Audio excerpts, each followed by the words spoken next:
পূর্ববঙ্গের এক ছোট গ্রামে আছে একটি পুরনো বটবৃক্ষ আর তার পাশে এক বনফুলের বাগান।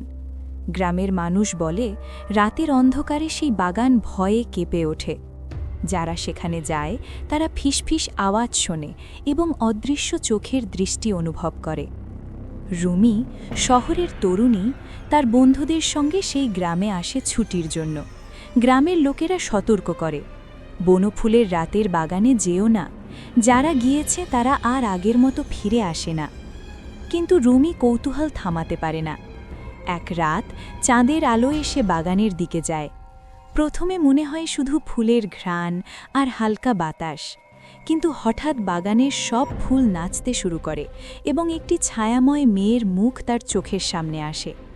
মেয়েটি ফিসফিস করে, আমাকে খুঁজে পাও, আমি হারিয়েছি সব। যে কেউ আমাকে ভুলে যাবে সে জানবে না বাগানের ব্যথা। রুমি ধীরে ধীরে এগোতে চায়।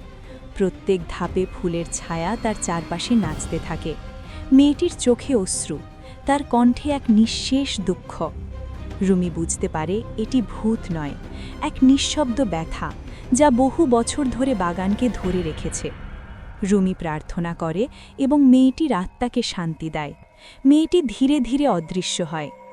রুমি মনে করে সব শেষ, কিন্তু শেষ মুহূর্তে দেখল বাগানের সব ফুল হঠাৎ রক্তময় লাল হয়ে যায়, আর একটি ফুল তার দিকে ধীরে ধীরে মেলে, ফিসফিস করে, তুমি আমাকে মুক্ত করেছ, কিন্তু বাগান এখন তোমার গল্পের অংশ। রুমি বুঝতে পারে যে কেউ এই বাগানে আসে সে শুধু দর্শক নয়, গল্পের অংশ হয়ে যায়। গ্রামের লোকেরা আজও বলে, যদি কখনো চাঁদের আলোয় বনফুলের বাগানের দিকে তাকাও, মনে রেখো ভয় শুধু চোখে নয়, হৃদয়েও ঢুকে যায়। এরকম আরও গল্প শোনার জন্য চ্যানেলটি সাবস্ক্রাইব করুন ও কমেন্টে বলুন আজকের গল্পটি আপনাদের কেমন লাগলো।